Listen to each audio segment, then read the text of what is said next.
சேவகன் இளமை கலைஞன் இவனே சேவகன், சேவகன் கடமை தலைவன் இவனே சேவகன். தமிழ்நாடு சிற்றுதவிகள் மற்றும் எழுத்தாளர்கள் கூட்டமைப்பு முப்பெரும் விழாவை தலைமை தாங்கி இந்த காஞ்சி மாமண்ணின் மைந்தர் பேரறிஞர் அண்ணா அவர்களின் புகழுக்கு பெருமை சேர்க்கும் விதயமாக இந்த இனிய நன்னாளிலே புரட்சி தலைவர் பொன்மலச்சி அம்மாள் இதய தெய்வம் டாக்டர் எம்ஜிஆர் அவர்களின் அன்பு தம்பி புரட்சி தலைவி அம்மா அவர்களின் போர்படை தளபதி நம்ம எல்லாம் இன்றளவும் தமிழுக்காகவும் தமிழ் உள்ளத்திற்காகவும் தன்னுடைய வாழ்நாளையே அர்ப்பணித்து மக்கள் சேவையை மகேசன் சேவை என்று மக்களுக்காக உழைத்து கொண்டிருக்கக்கூடிய நம்முடைய அருமை அண்ணன் அவர்களை வாய்த்த வயதில்லை. அன்போடு வருக என வரவேற்று நம்முடைய தமிழ்நாடு சிற்றுதவிகள் மற்றும் எழுத்தாளர்கள் கூட்டமைப்பின் சார்பாக வரவேற்பதிலே பெரும் மகிழ்ச்சி அடைகின்றேன். மேலும் இந்த கூட்டத்திற்கு வருகை தந்து சிறப்பித்துக் கொண்டிருக்கக்கூடிய என் உடன்பிற சகோதர சகோதரிகளின் அனைவருக்கும் என்னுடைய உள்ளம் கடைந்த நன்றியை தெரிவித்துக் கொள்கின்றேன். அனைவருக்கும் காலை வணக்கம். தமிழ்நாடு சிற்றுதவிகள் மற்றும் எழுத்தாளர்கள் கூட்டமைப்பு முப்பெரும் விழா PTP சுரேஷ் ஐயா மற்றும் மருத்துவர் ராஜ்குமார், தமிழ்வேங்கை பெரியசாமி ஐயா அவர்கள், கூன்றை குப்புசாமி ஐயா அவர்கள், சிறப்பாக இவ்விழாவை நடத்தி கொண்டிருக்கும் எழுத்தாணி அதிவாச ஐயா அவர்களுக்கும், சிறப்பு விருந்தினர்களாக நம்மோடு கலந்து கொண்டிருக்கும் தமிழ் திரு உத்தரமேரூர் சோமசுந்தரம் முன்னாள் அமைச்சர் ஐயா அவர்களுக்கும், அனைத்து இந்திய தமிழ் சங்கத்தின் தலைவர் நிறுவனர் சொல்லின் செல்வர் ஆவடிக்குமார் ஐயா அவர்களுக்கும், திருமதி மைதிலி திருநாவுக்கரசு முன்னாள் சட்டமன்ற உறுப்பினர், திரு எல்லாம் செலியன் மாவட்ட அரங்காவலர் அவர்களுக்கும், அரசவை கவிஞர் முத்துலிங்கம் ஐயா அவர்களுக்கும், பேராசிரியர் டாக்டர் சிவா செல்வகுமார் மற்றும் எம்மோடு இங்கு இணைந்திருக்கும் அனைத்து தமிழ் நெஞ்சங்களுக்கும் காலை வணக்கம்.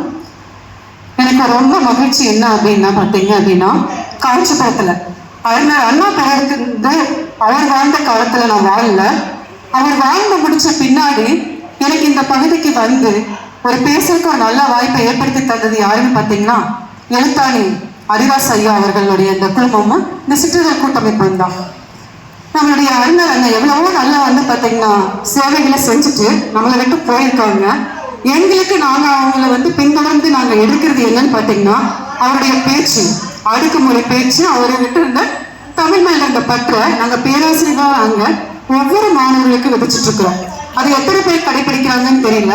ஆனால் என்னுடைய வகுப்புகள்லையும் அறிஞர் அண்ணா என்னென்ன பணிகள் செஞ்சாங்க, அவர் பெரியார் கொள்கையை பின்பற்றி இருந்தா கூட அதை பிரிச்சு வந்த பின்னாடி எப்படி மாத்தினாங்க. நம்ம தமிழ்நாடு அரசுங்கிறத வந்து தமிழ்நாடு அப்படின்னு பெயர் சுட்டுறதே அறிஞர் அண்ணா தான்.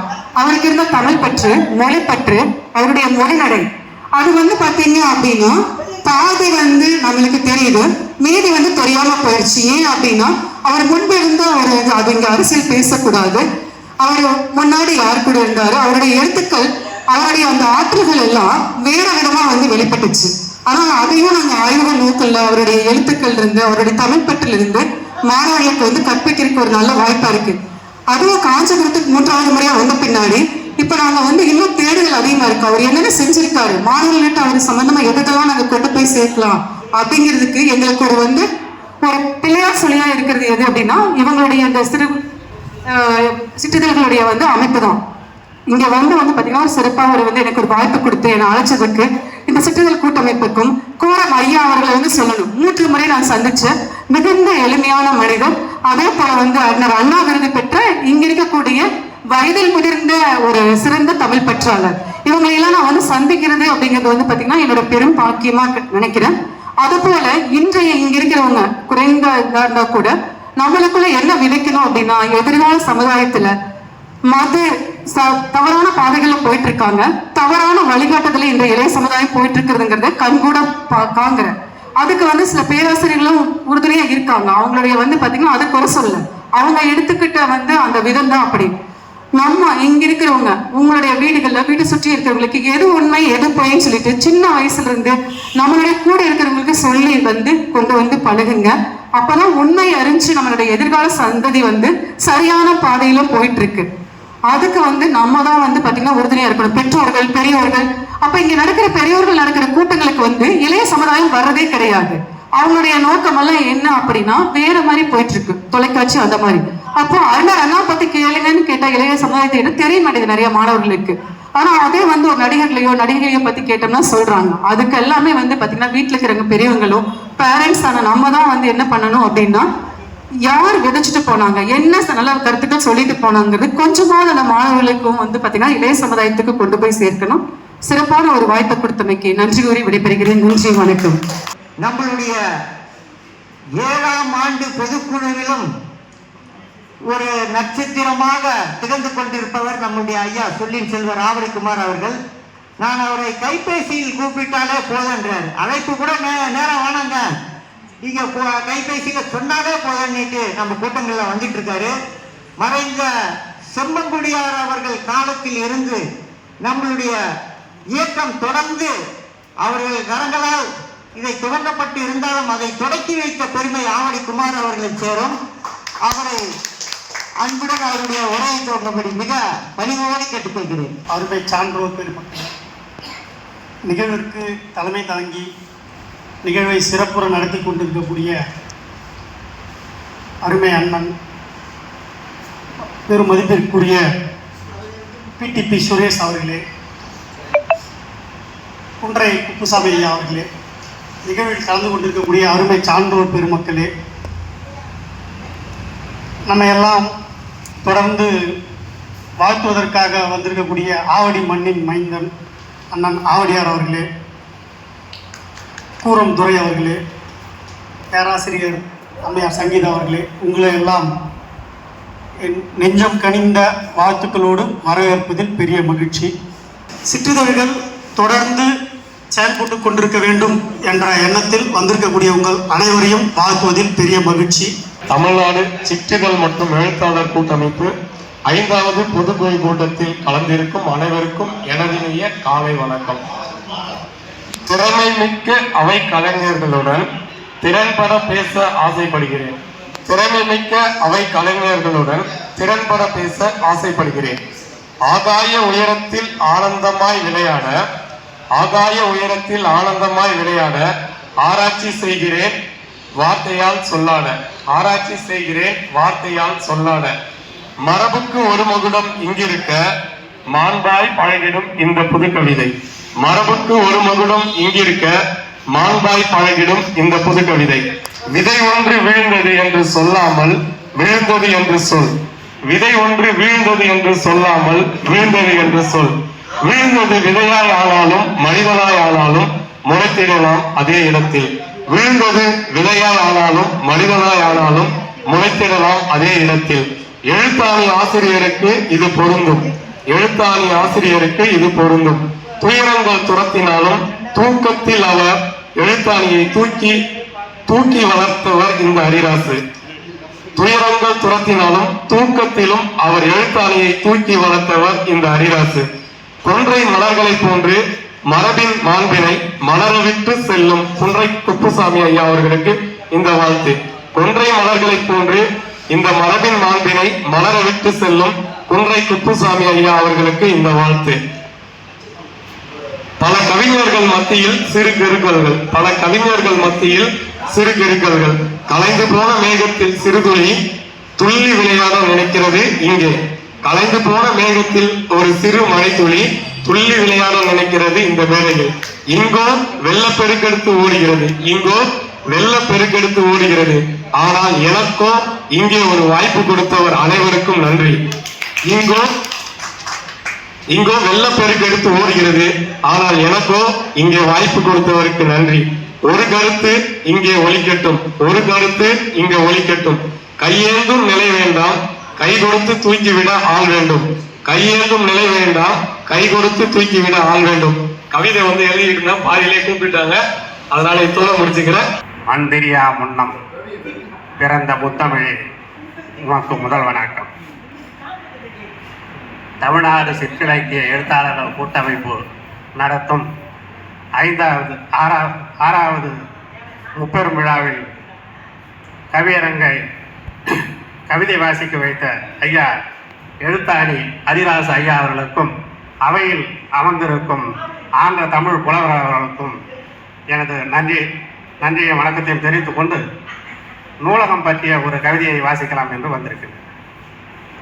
நூலகம் வாருங்கள், அச்சடித்த காகிதத்தை சுமக்கும் நூல், ஆதி முதல் அந்தம் வரை கொடுக்கும் நூல், இருளகற்றி வெளிச்சத்தை வழங்கும் நூல், இனபேதம் பாராமல் தாங்கும் நூல், ஈடில்லா பெரும்புகளை ஆக்கும் நூல், ஈயாமல் வாழ்வோரை இடிக்கும் நூல், எண்ணியாங்கி எய்திடவே வைக்கும் நூல், எத்தர்களின் வாழ்வுதனை எதிர்க்கும் நூல், ஏற்றம் பல கண்டிடவே எண்ணும் நூல், ஏணியாக நின்றுதவும் இனிமை நூல், ஐயமதை போற்றிடுமே தெளிவாய் நூல், ஒற்றுமையை வளர்த்திடுமே உண்மை நூல், ஒருபோதும் மறவாதே படித்த நூல், ஓங்கி ஒளித்திடுமே உண்மை நூல், அவ்வை படைத்தளித்த அருமை நூல், சமுத்திரம் போன்றது புத்தகம் தம்பி, அறிவை கொடுத்திடும் படிப்பாய் நம்பி, நூல்கள் ஒரு சேர கிடைக்கும் இடம், அத்தனையும் நமக்களிக்கும் நூலகமே, மறவாமல் நிறுத்து உன்னகமே, வந்து பயன்பெறுவீர் நண்பர்களே.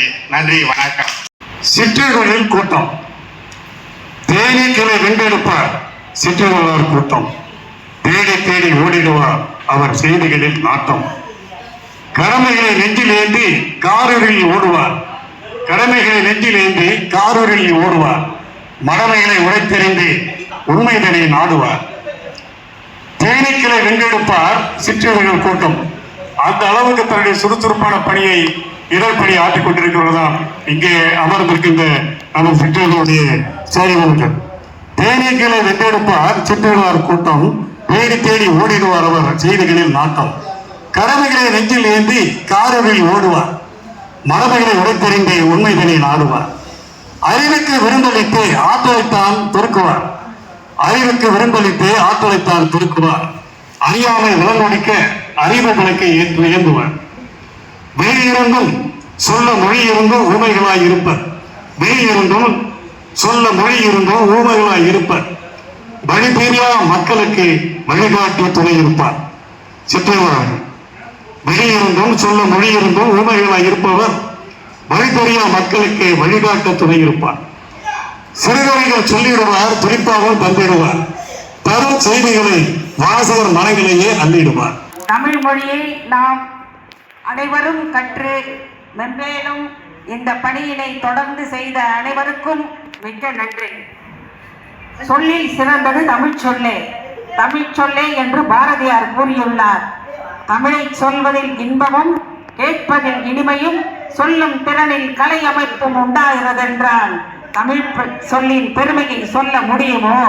அச்சொல்லுக்கு தமிழும் தமிழால் ஆற்றலும் பெருமையும் தந்து இந்த அறப்பணிக்காக, இந்த தமிழ் மொழி வளர்ச்சிக்காக நீங்கள் எல்லோரும் ஒரு கூட்டமைப்பு அமைத்து நீங்கள் மென்மேலும் இந்த எழுத்தாளர்களையும் ஊக்குவித்து சிறப்பிதழ் கொடுத்து எல்லோரையும் வாழ்வாழ்ந்து வாழ செய்து பெருமிதம் கொள்ள நாங்கள் பெருமிதம் அடைகின்றோம். எல்லோரும் இந்த பணியை தொடர்ந்து செய்ய இறைவன் அருள் புரிவாராக. தென்னாடுடைய சிவனே போற்றி, எந்நாட்டவர்க்கும் இறைவா போற்றி. பெரியவர்களே, தாய்மார்களே, தமிழ்நாடு சிற்றிதழ்கள் மற்றும் எழுத்தாளர் கூட்டமைப்பு நடாத்தி கொண்டிருக்கின்ற இந்த மாபெரும் சிறப்பான இந்த நேரத்திலே தமிழை பற்றி பேசுவாரு கூறினார்கள். தமிழாக பிறந்து, அதாவது மரணமில்லா பெருவாழ்வை தரக்கூடியது அமுதம். அதுபோல நம்முடைய தமிழானது என்றும் நீடித்து நிலைத்து எங்கும் எப்பொழுதும் காலந்தோறும் வாழ்ந்து கொண்டிருக்கிறது தமிழ். அந்த வகையிலே தமிழை வளர்ப்பதற்கு அரும்பாடுபட்டு வளர்த்திருக்கிறார்கள். அதிலே குறிப்பாக மதுரையை சொல்லலாம். மதுரையிலே சங்கங்கள் அமைத்து தமிழை வளர்த்திருக்கிறார்கள். அதோடு மட்டுமல்லாமல் தவநெறிய சீரர்களாக வாழ்ந்த சிவ வழிபாடு செய்யக்கூடிய பெருமக்கள் எல்லாம் தமிழிலே தான் பாராயணங்களை எல்லாம் பாடியிருக்கிறார்கள். அந்த வகையிலே அருளாளர் என்று சொல்லக்கூடிய 4 வகை பெருமக்கள், கொஞ்சம் அமைதியாக கேட்கணும், 4 வகை பெருமக்கள் என்று சொல்லக்கூடிய திருஞான சம்பந்தர், திருநாவுக்கரசர், சுந்தரர், மணிவாசகர் என்று சொல்லக்கூடிய பெருமக்கள் எல்லாம் தமிழிலே பாராயணங்களை இயற்றி நாம் என்னென்ன வழியிலே நடக்க வேண்டும், எப்படியெல்லாம் வாழ வேண்டும் என்று சொல்லுகின்ற அரிய தத்துவங்களை எல்லாம் அந்த திருநெறி நூல்களிலே வகுத்து தந்திருக்கிறார்கள்.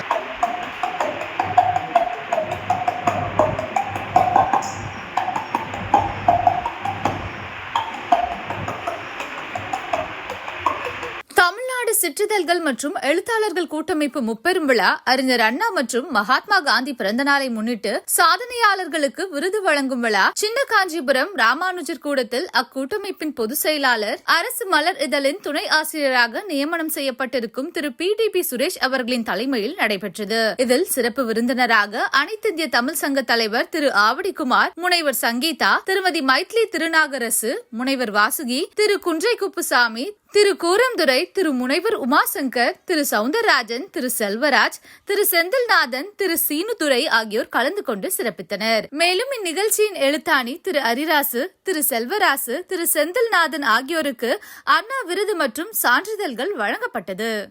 ஆய்வாளராக பணியாற்றி அந்த பணி நிறைவு செய்ததற்கு பிறகு தமிழுக்காகவும் இதழ்களுக்காகவும் பத்திரிகைக்காகவும் தன்னுடைய சிற்றிதழ்களுக்காகவும் தன்னுடைய பணியை முழுமையாக செய்து கொண்டிருப்பவர். இன்றைக்கு ஹரிதாஸின் கரங்களுக்கு அவர் ஒரு காப்பகமாக இருந்து கொண்டிருப்பவர். ஹரிதாஸ் எதை நினைக்கிறாரோ அடுத்த நொடி குன்றை குப்புசாமி அவர்கள் அதை செயல்படுத்தி விடுவார் என்ற நம்பிக்கை மற்றவரிடம் வருகின்ற அளவிற்கு அவருக்கு தோன்றா துணையாக நின்று கொண்டிருப்பவர்.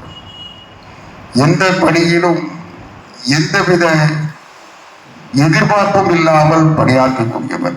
ஒரு காரியத்தை எடுத்தால் அந்த காரியத்தை உடன்பட்டால் அந்த உடன்பாடு உறுதிப்படுத்தப்பட்டதற்கு பிறகு அதை பற்றி அதிலே ஏற்றத்தாழ்வுகள் இருக்கிறதா, என்னுடைய பெயர் இருக்கிறதா என்று பார்க்காமல் அந்த விழாவும் அந்த நிகழ்ச்சியும் சிறப்பாக நடைபெற வேண்டும் என்பதற்காக உழைக்கின்ற உள்ளம் கொண்டவர். அவர் எந்த நிலையிலும் அவரை தூண்டுவர்கள் இருப்பதால் தான் தமிழ்நாடு சிற்றிதழ்கள் மற்றும் எழுத்தாளர் கூட்டமைப்பு இன்றைக்கு ஏறத்தாழ 5 ஆண்டுகளை கடந்து இன்றைக்கும் ஆண்டுக்கு ஒரு விழா என்று இல்லாமல் ஆண்டுக்கு பல விழாக்களை நடத்துகின்ற ஒரு சிறந்த அமைப்பாக இன்றைக்கு செயல்பட்டு கொண்டிருக்கிறது. அந்த வகையில் ஒரு சிறந்த அமைப்பை நடத்துவதற்கு அவருடைய உழைப்பும் உணர்வும் துணை நிற்கிறது என்பதால் அவரை பாராட்டுகிறேன், வாழ்த்துகிறேன். இப்படி இன்றைக்கு பல்வேறு பெருமக்கள் இந்த விழாவில் விருது பெறவன் பேரறிஞர் அண்ணா அவர்களின் விருது பெற இருக்கிறார்கள். மரியாதைக்குரிய அருமை சகோதரர் சவுந்தரராஜன் அவர்கள், கே செல்வராஜ் அவர்கள், சந்திரசேகர் அவர்கள் நம்முடைய பத்திரிகை துறையின் மூலமாக பல்வேறு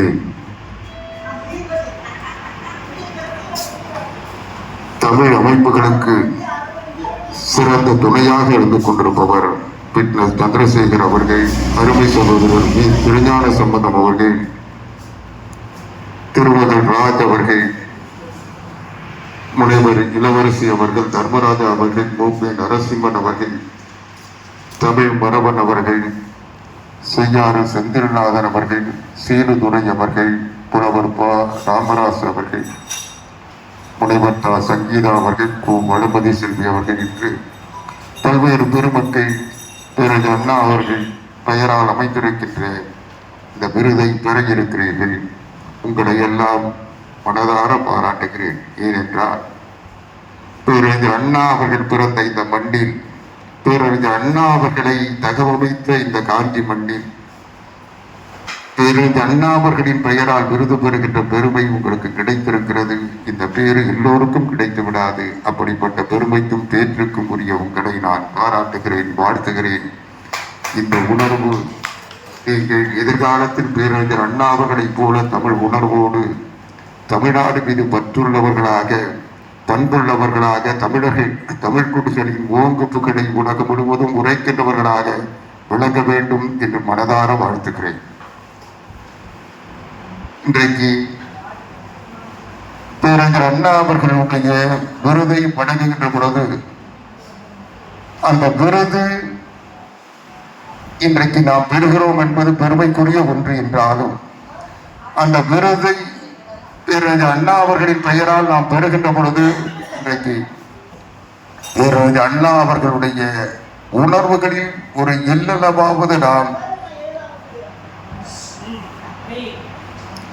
எல்லளவாவது நாம் உள்வாங்க வேண்டும் என்ற உணர்வை இந்த நேரத்தில் நான் நினைவுபடுத்த விரும்புகிறேன். ஏனென்றால் பேரறிஞர் அண்ணா அவர்கள் காஞ்சிபுரத்திலிருந்து இன்றைக்கு உலகம் போற்றுகின்ற ஒரு மாமனிதராக உயர்ந்திருந்தாலும் இந்த காஞ்சி மண்ணில் தான் 1957 சட்டமன்ற தேர்தலில் வெற்றி பெற்று சட்டமன்றத்திற்கு போனார். ஆனால் அதே காஞ்சிபுரத்தில் இருந்துதான் 1962ஆம் ஆண்டு தோல்வியையும் பெற்றார். எனவே ஒரு வெற்றி தோல்வி என்பது ஒரு மனிதனை உயர்த்தி விடாது, வீழ்த்தி விடாது. அந்த உணர்வுதான் அவர் தன் கொண்ட கொள்கையில் உறுதியாக இருந்தார். வெற்றி பெற்ற போது அவர் இருமாப்பு கொள்ளவில்லை, தோல்வி அடைந்த போது துவண்டு விடவில்லை. எனவே வெற்றி தோல்வி என்பது ஒரு மனிதனுக்கு வரும் என்பதற்கு பேரறிஞர் அண்ணா அவர்கள் எடுத்துக்காட்டு. அவர் எந்த நிலையிலும் தன் நிலை இழக்காமல் இருந்தார். பேரறிஞர் அண்ணா அவர்கள் ஒரு சாதாரண சாமானியனாக இந்த காஞ்சிபுரத்து வீதியில் எப்படி விளங்கினாரோ அதை போல் முதலமைச்சரானதற்கு பிறகு கூட விளங்கினார். நான் ஒரு சம்பவத்தை நினைவுபடுத்த விரும்புகிறேன். பேரறிஞர் அண்ணா அவர்கள் முதலமைச்சராக பிறகு அவருடைய நுங்கம்பாக்கம் வீட்டில் அதிகாரிகள் சோப்பாக்களை கொண்டு வந்து வீட்டின் கூடத்தில் வைக்கிறார்கள். அதை மரியாதைக்குரிய அன்னியார் ராணி அண்ணாதுரை அவர்கள் ஏற்றுக்கொண்டு அதை அனுமதிக்கிறார். மாலையிலே அண்ணா வருகிறார் வீட்டுக்கு. வந்தவுடன் இந்த சோஃபாக்கள் வந்திருக்கிறது, இது என்ன என்று கேட்கிறார். அதிகாரிகள் வந்து இதை வைத்திருக்கிறார்கள் என்றால் நீங்கள் முதலமைச்சராக இருக்கின்ற காரணத்தால் உங்களை சந்திப்பதற்கு அதிகாரிகள் வருகின்ற பொழுது அவர்கள் அமர்வதற்குரிய வசதி இருக்க வேண்டும் என்பதற்காக இந்த சோஃபாக்களை வைத்துவிட்டு போனதாக சொன்னார்கள் என்று சொன்னார்கள். அப்பொழுது அண்ணா கேட்டார், இன்றைக்கு அவர்கள் வைத்திருக்கிறார்கள், இது உனக்கு மகிழ்ச்சியாக இருக்கும், எனக்கு மகிழ்ச்சியாக இருக்கிறது. ஆனால் ஒரு காலத்தில் நான் முதலமைச்சர் பதவியை இழந்தால் அதை எடுத்துக்கொண்டு போய்விடுவார்கள். அப்பொழுது நான் வேதனைப்பட மாட்டேன் என்றால் எனக்கு அரசியல் அனுபவம் இருக்கிறது. ஆனால் உங்களுக்கு அந்த சுகம் வந்துவிட்டால் நீங்கள் அதை இழக்கின்ற பொழுது வேதனைப்படுவீர்கள். எனவே அது தேவையில்லை என்று சொன்னவர் பேரறிஞர் அண்ணா. ஏனென்றால் தன்னுடைய பதவியினுடைய சுகம் தன்னுடைய குடும்பத்தினருக்கு வந்துவிடக் கூடாது, அந்த சுகத்தை அனுபவித்து விட்டால் அதிலிருந்து இறங்க முடியாது என்ற மனித நேயத்தை அவர் தெரிந்து வைத்திருந்தார். அதனால்தான் அன்றைக்கு சொன்னார், அது தேவையில்லை என்று சொல்லி விட்டு அதோடு நிறுத்தி இருந்தால் கூட பரவாயில்லை, இந்த நாடு எப்படிப்பட்டது என்பதற்கு அவர் ஒரு உதாரணத்தை சொன்னார். இந்த நாட்டிற்கு சுதந்திரம் வாங்கி தந்தது காங்கிரசுடைய ஒரு மாபெரும் தலைவராக விளங்கியவர் பெருந்தலைவர் காமராசர். அவரையே அவருடைய ஊரின் விருதுநகரிலே தோல்வியடைய செய்து விட்டார்கள், நான் எந்த மூலைக்கு என்று சொன்னவர் பேரறிஞர் அண்ணா. காமராசரே வெற்றி வாய்ப்பு இழந்து இன்றைக்கு பதவி பெற முடியாத நிலை வருகின்ற பொழுது எனக்கும் அந்த நிலை வராதா என்று எண்ணி பார்த்து அதை தன் மனைவியிடம் சொன்னவர். அதனால் இது தேவையில்லை என்று சொன்னவர் பேரறிஞர் அண்ணா. அதுதான் வெற்றியும் தோல்வியும் ஒரு மனிதனுக்கு வந்தே தீரும், அதுவும் அரசியலில் இருப்பவர்களுக்கு அதிகம் வரும் என்பதை அண்ணா உணர்ந்திருந்த காரணத்தினால்தான் அவர் இறுதி வரை எந்தவித சலனத்திற்கும் இரையாகாமல் தான் கொண்ட கொள்கையில் தான் எண்ணிய திட்டங்களை செயல்படுத்துகின்ற திண்மை பெற்றவராக இருந்தார். இன்றைக்கு நாம் எத்தனையோ ஆட்சிகளை பார்த்திருக்கிறோம், எத்தனையோ முதலமைச்சர்களை பார்த்திருக்கிறோம். ஆனால் எந்த முதலமைச்சரும் 2 ஆண்டுகள் ஆட்சி நடத்தியதில் பார்த்தால் 2 ஆண்டுகள் கூட இல்லை, 22 மாதங்கள் தான் பேரறிஞர் அண்ணா அவர்கள் முதலமைச்சராக இருந்தார்.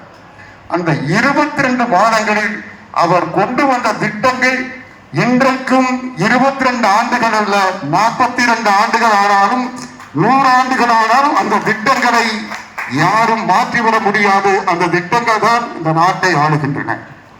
பேரறிஞர் அண்ணா அவர்கள் இன்றைக்கு அவருடைய சாதனைகளை நான் சுருக்கமாக சொன்னால் ஒன்றே ஒன்றுதான்.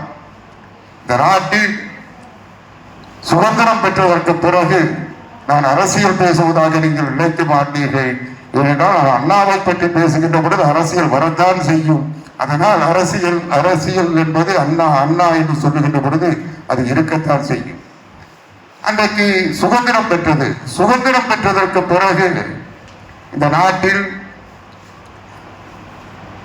ஆண்டாண்டு காலம் ஆழம் பிறந்தவர்கள் ஆங்கிலேயன் சுதந்திரத்தை எங்களிடம்தான் தந்திருக்கிறான், நாங்கள் தான் ஆளப்போகிறோம், எங்களுக்கு தான் அதில் முழு உரிமை இருக்கிறது என்று சொன்னவர்கள் காங்கிரஸ் கட்சியிலே.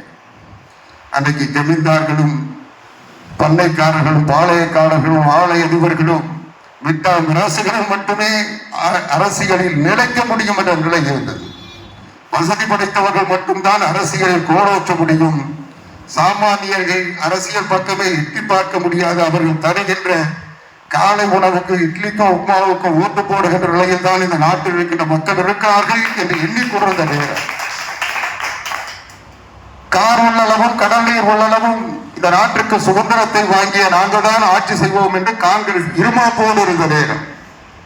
அப்பொழுதுதான் பேரறிஞர் அண்ணா அவர்கள் ஒரு சாமானியனும் சரித்திரம் படைக்க முடியும் என்பதற்கு எடுத்துக்காட்டாக விளங்கியதோடு மட்டுமல்ல, சாமானியர்களை எல்லாம் கோட்டைக்கு கொண்டு போக முடியும் என்பதற்கு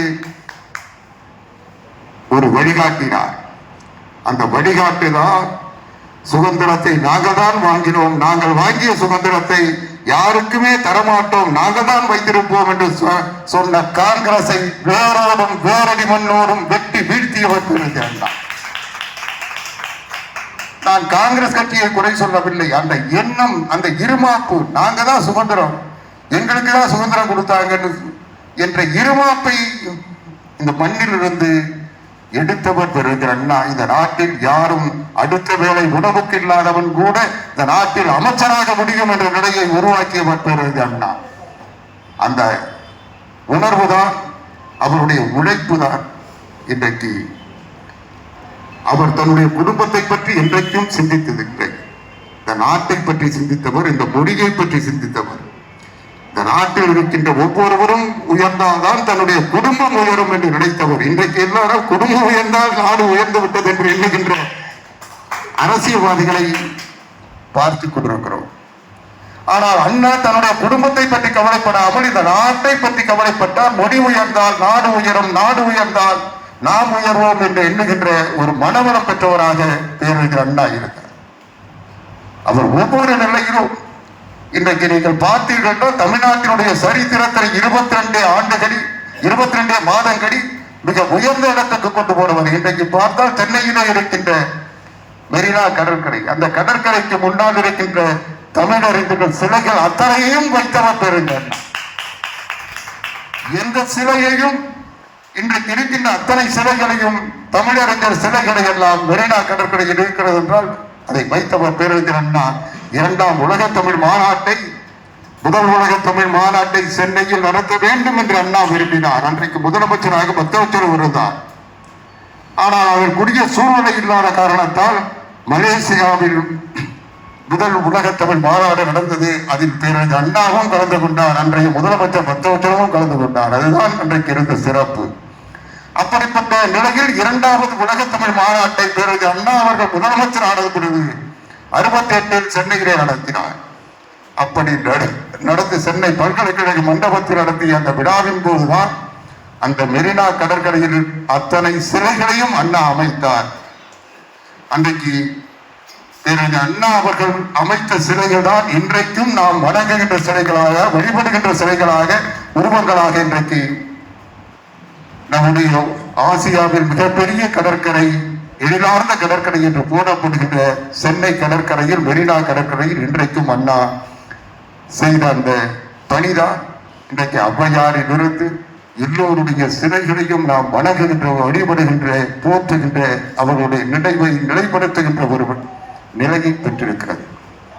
இதை எதற்கு சொல்லுகிறேன் என்றால், இவ்வளவு சிலைகளையும் வைத்த அண்ணா தனக்கு சிலை வைத்துக் கொள்ளவில்லை.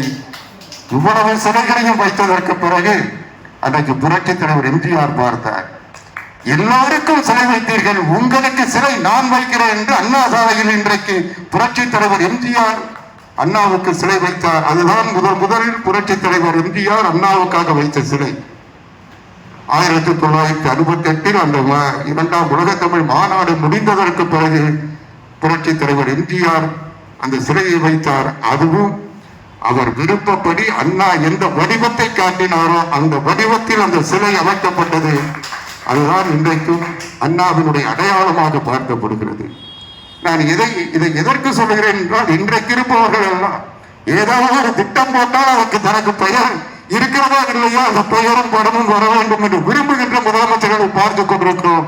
ஆனால் எல்லா தமிழ் அறிஞர்களுக்கும் சிலை வைத்துவிட்டு தனக்கு சிலையே வேண்டாம் என்று சொன்ன அண்ணா இன்றைக்கு உயர்ந்த மனிதராக, இன்னும் சொல்ல போனால் அவர் முதலமைச்சர் பதவி மீது விருப்பம் கொண்டவர் இல்லை, ஆட்சி அதிகாரத்தை பெற வேண்டும் என்று அழைந்தவர் இல்லை.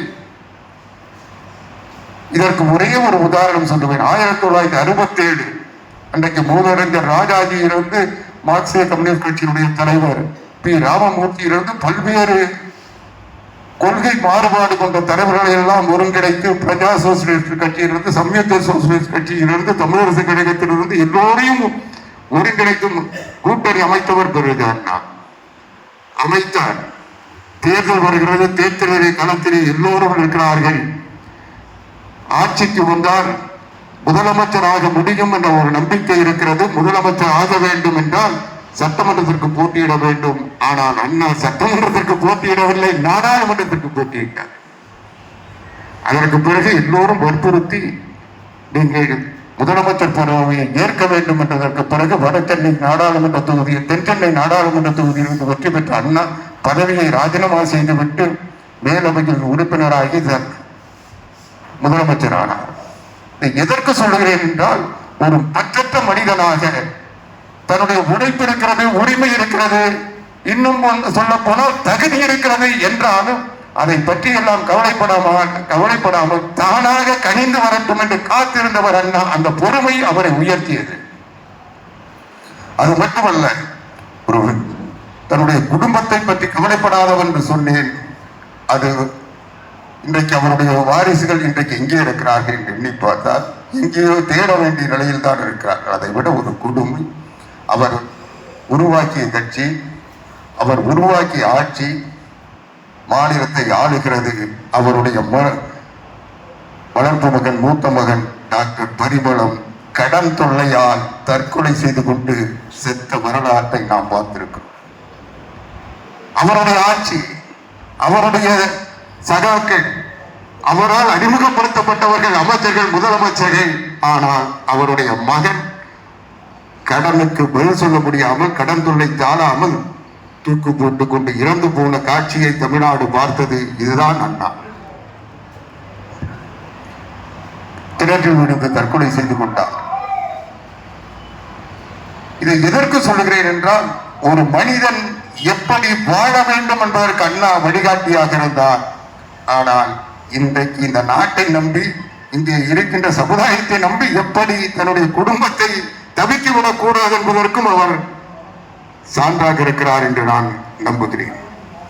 ஏனென்றால் அவர் குடும்பத்தை பற்றி சிந்தித்திருந்தால் அவர்கள் இன்றைக்கு முதலமைச்சராக கூட இருந்திருக்க முடியும், அவருடைய வாரிசுகள் என்று சொல்லி வந்திருக்க முடியும். ஆனால் அவர் மட்டுமல்ல, அவருடைய குடும்பத்தினரும் அவருடைய உழைப்புக்கு, அவருடைய மதிப்புக்கு உரிமை கோரவில்லை என்பதுதான் அவர்கள் பெற்றிருக்கின்ற பெயராக நான் கருதுகிறேன். இது பெருமைக்குரிய தியாகமாக இருந்தாலும் இது எவ்வளவு பெரிய கொடுமை என்பதை நாம் உணர்ந்து பார்த்தால் உண்மையிலேயே நாம் அந்த குடும்பத்திற்கு ஒரு சரியான பாதுகாப்பை தர இந்த சமுதாயம் வெறுத்திருக்கிறது, மறந்திருக்கிறது என்பதை உணர முடியும்.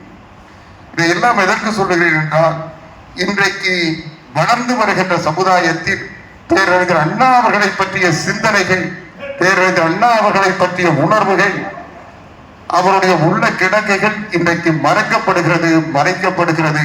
அவர் தமிழ் மட்டுமல்லாமல் ஆங்கிலத்திலும் புலமை மிக்கவராக இருந்தார். இன்னும் சொல்ல போனால் பேரறிஞர் அண்ணா அவர்கள் எல்லோரும் சொல்லுவதைப் போல தமிழ்நாட்டுக்காக மட்டும் பணியாற்றியவர் இல்லை. அவர் ஒரு மனிதநேய பண்பாளர் என்பதற்கு எடுத்துக்காட்டு. அவர் அமெரிக்காவுக்கு போகிறார், அமெரிக்காவில் ஏல் பல்கலைக்கழகத்தில் பேசுகிறார். அதற்கு பிறகு போப்பாண்டவரை சந்திக்கிறார். போப்பாண்டவரை உலகத்தில் சிறந்த மனிதர்கள் பேசுகின்ற பொழுது அவரை சந்திப்பது போப்பாண்டவர்களுடைய வழக்கம். அந்த வாடிகன் நகருக்கு அவர் சிறப்பு விருந்தினராக போப்பாண்டவர் அவர்களால் அழைக்கப்படுகிறார்.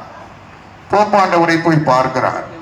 போப்பாண்டவருடைய பண்பு என்பது, அவருடைய மரபு என்பது, தான் விருந்தினராக அழைத்த ஒருவர் எதை கேட்கிறாரோ அவர் விருப்பப்படி செய்வது அவர்களுடைய மரபு வழக்கம். அப்படி இருக்கின்ற பொழுது போப்பாண்டவர் வாடிகன் நகரம் என்பது போப்பாண்டவருடைய ஆளுகைக்கு உட்பட்ட ஒரு தன்னாட்சி அதிகாரம் பெற்ற ஒரு நாடு. அந்த நாட்டில் அவர் எதை செய்கிறாரோ அதை அந்த உலகம் முழுவதும் இருக்கின்ற சமுதாயத்திலே இருக்கின்ற கிறிஸ்துவ சமுதாயத்திலே இருக்கின்றவர்கள் ஏற்றுக்கொள்வார்கள். போப்பாண்டவரை சந்தித்து பேசிக் கொண்டிருக்கிறார். நீண்ட நேரம் அவர் அதிகமாக எல்லோருடன் பேச மாட்டார். ஆனால் அண்ணாவோடு நீண்ட நேரம் பேசுகிறார்.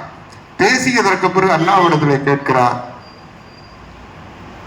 உங்களுக்கு நான் எங்கள் வாடிகன் நகருக்கு வந்தவர்கள், என்னை சந்தித்தவர்களுக்கு நான் எதையாவது ஒன்று தருவது வழக்கம். அப்படி உங்களுக்கு என்ன செய்ய வேண்டும்? நீங்கள் கேட்கின்றதை நான் தருவதற்கு தயாராக இருக்கிறேன். என்ன செய்ய வேண்டும்? ஏதாவது ஒன்றை கேளுங்கள் என்று சொல்கிறார். பிறகு அண்ணா எதையும் கேட்கவில்லை. கோவாவில் சுதந்திர போராட்டத்திற்காக போராடி பிரான்ஸ் சிறையிலே இருப்பவர் ரானடே என்கின்ற ஒரு போராட்ட தியாகி. கோவா பிரெஞ்சு ஆதிக்கத்திலிருந்து விடுதலை பெற்ற நாடு. கோவாவினுடைய போராட்டத்தின் போது அவர் சிறைப்படுத்தப்பட்டு பிரெஞ்சு சிறையிலே அந்த அரசாங்கம் வைத்திருக்கிறது. கோவா விடுதலை பெற்று சுதந்திர நாடாக மாறிவிட்டது, இந்தியாவோடு சேர்ந்து விட்டது. ஆனால் அந்த போராட்ட தலைவனை அந்த நாடும் மறந்து விட்டது, அந்த மக்களும் மறந்து விட்டார்கள், நாமும் மறந்து விட்டோம்.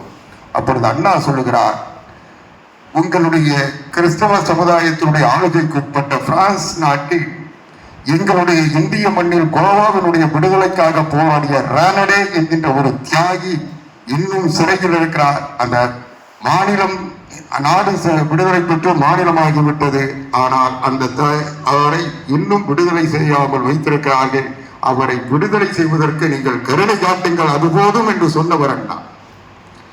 அதற்கு பிறகு அவருடைய உத்தரவை ஏற்று ரானடே விடுதலை செய்யப்பட்டார். இந்திய அரசாங்கத்தினுடைய சிறப்பு விருந்தினராக பிரான்ஸ் நாட்டிலிருந்து அவர் இந்தியாவுக்கு வருகிறார். டெல்லியிலே இறங்குகிறார். இறங்கி அவர் வருகிறார்.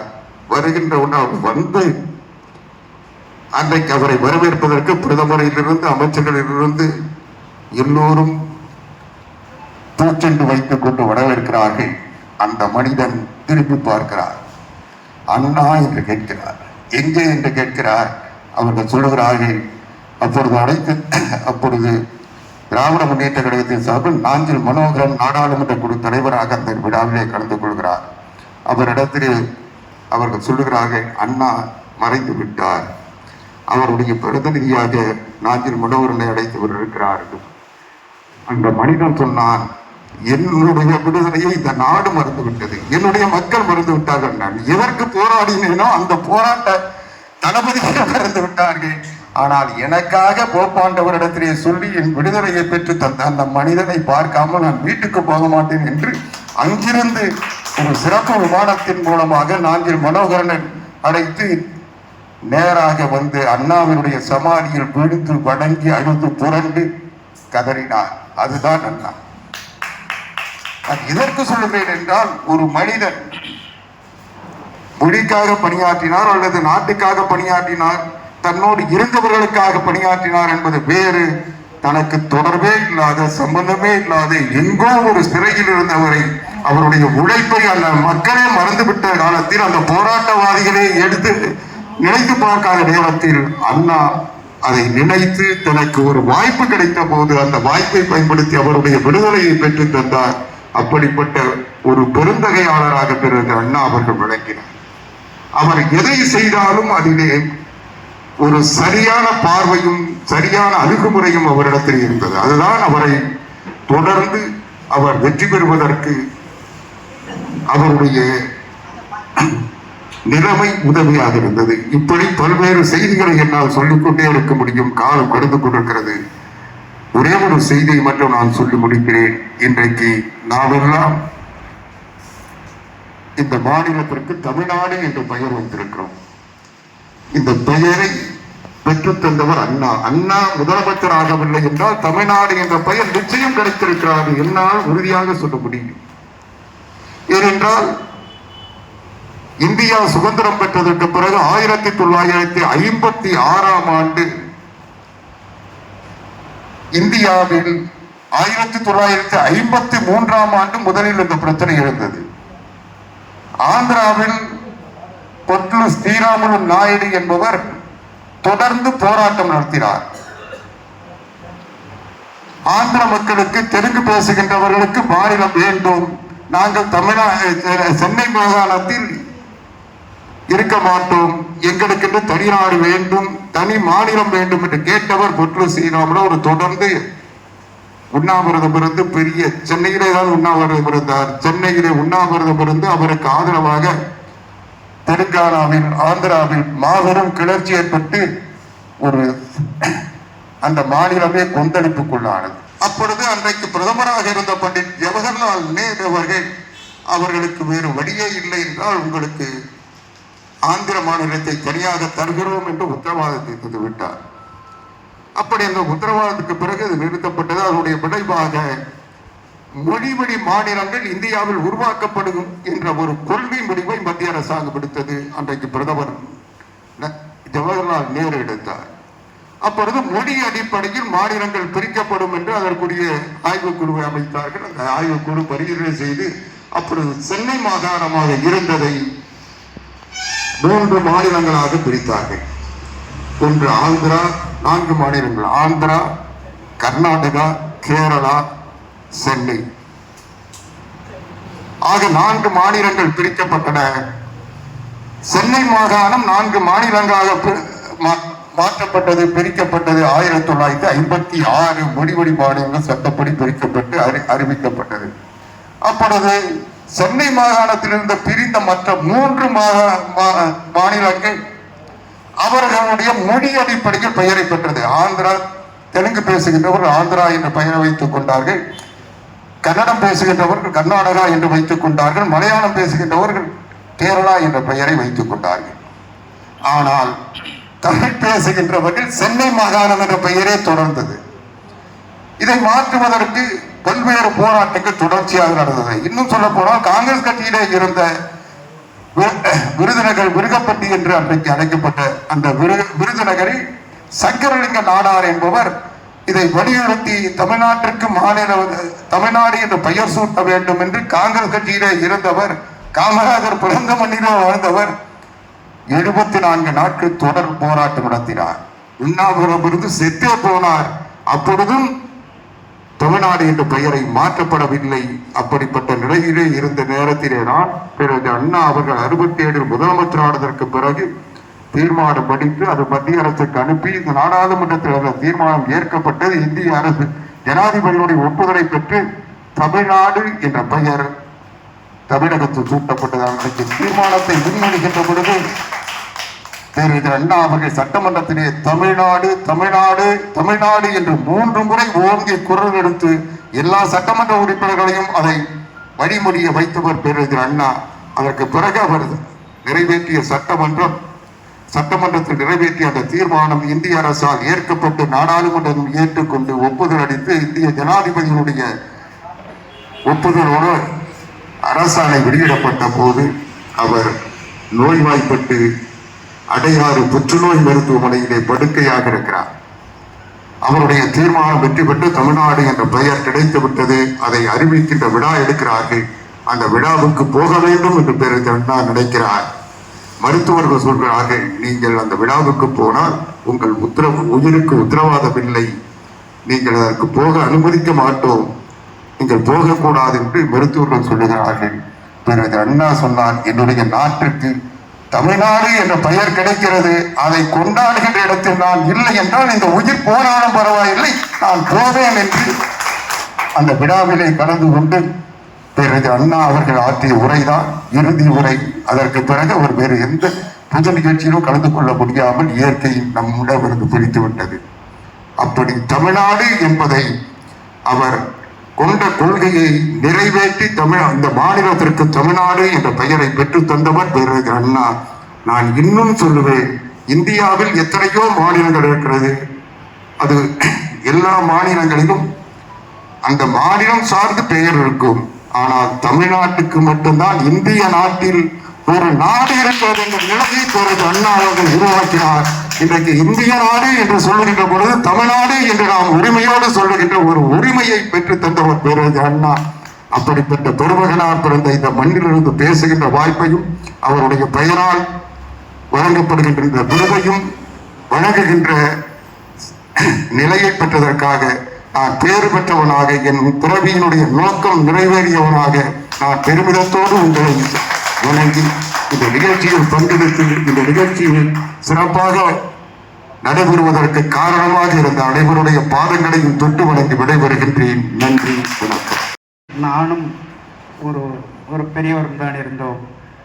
என் அன்பு தலைவனுக்கு போன வாரம் முழுதும் என் காஞ்சிபுரத்து பட்டுத்தறியில் நானே இந்த பொன்னாடையை அணிவித்து மகிழ்கின்றேன். தமிழ் இருக்கவரும் நமக்காக உழைத்து காத்து கொண்டிருக்கக்கூடிய மதிப்பிற்கும் மரியாதைக்கும் உரிய புரட்சி தலைவர் பொன்முலச்செம்மல் இதே தெய்வம், உலக மக்களின் உள்ளங்களை கொள்ளை கொண்ட மலைக்கல்லன், அன்பு தலைவன் புரட்சி தலைவர் எம்ஜிஆர் அவர்களின் அன்பு தம்பி புரட்சி தலைவி அம்மா அவர்களால் சொல்லின் செல்வர் என்ற மாபெரும் பட்டத்தை வழங்கி சிறப்பு செய்த நம்முடைய அருமை ஐயா திரு ஆவடி குமார் ஐயா அவர்களின் இந்த வருகை நம் அனைவருக்கும் மிகப்பெரிய ஒரு வரலாற்று பொக்கிஷமாகும். இந்த நிகழ்ச்சி சீரும் சிறப்புமாக நடத்தி நம்மளோடு இது நாள் வரை இருந்து தமிழுக்காக தன் இன்னுயிரை தந்து நம்ம எல்லாம் ஒரு பெரிய ஒரு நிலைக்கு நம்மளை அழைத்து செல்ல நமக்காக பாடுபட்டு கொண்டிருக்கக்கூடிய ஐயா சொல்லின் செல்வர் அவர்களுக்கு நம்முடைய தமிழ்நாடு சிற்றறிஞர்கள் மற்றும் எழுத்தாளர்கள் கூட்டமைப்பு மட்டுமல்லாமல் தமிழகத்திலே வாழ்ந்து கொண்டிருக்கக்கூடிய அத்தனை கவிஞர்களின் சார்பாக இந்த மாபெரும் தலைவருக்கு என்னால் முடிந்த நம்முடைய தமிழ்நாடு சிற்றறிஞர்கள் மற்றும் எழுத்தாளர்களின் கூட்டமைப்பின் சார்பாக சிறப்பு செய்வதிலே மற்றற்ற மகிழ்ச்சி அடைகின்றேன். நன்றி.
கூட்டமைப்பின் பொது செயலாளராக தேர்ந்தெடுத்த என் உடன்பிறவா சகோதரர்களாகிய தமிழ்நாடு சிற்றுதை மற்றும் எழுத்தாளர்கள் கூட்டமைப்பின் துணை செயலாளர் மற்றும் பொது செயலாளர் மற்றும் ஏனைய அத்துணை நிர்வாகிகளுக்கும் என்னுடைய மனமார்ந்த நன்றியினை தெரிவித்துக் கொண்டு என் உடலில் கடைசி மூச்சு உள்ள வரை இந்த தமிழ்நாடு சிற்றுதை மற்றும் எழுத்தாளர்களின் கூட்டமைப்பின் வளர்ச்சிக்காக என்றென்றும் உறுதுணையாகவும் பக்க பலமாகவும் இருந்து என்னால் இயன்ற அத்துணை முயற்சிகளை செய்து இந்த சங்கத்தினுடைய வளர்ச்சிக்காக பாடுபடுவேன் என்று இந்த நேரத்திலே தெரிவித்துக் கொண்டு என்னை மீண்டும் தேர்ந்தெடுத்த அத்துணை அன்பு சகோதரர்களுக்கும் என்னுடைய மனமார்ந்த நன்றியினை தெரிவித்துக் கொள்கின்றேன்.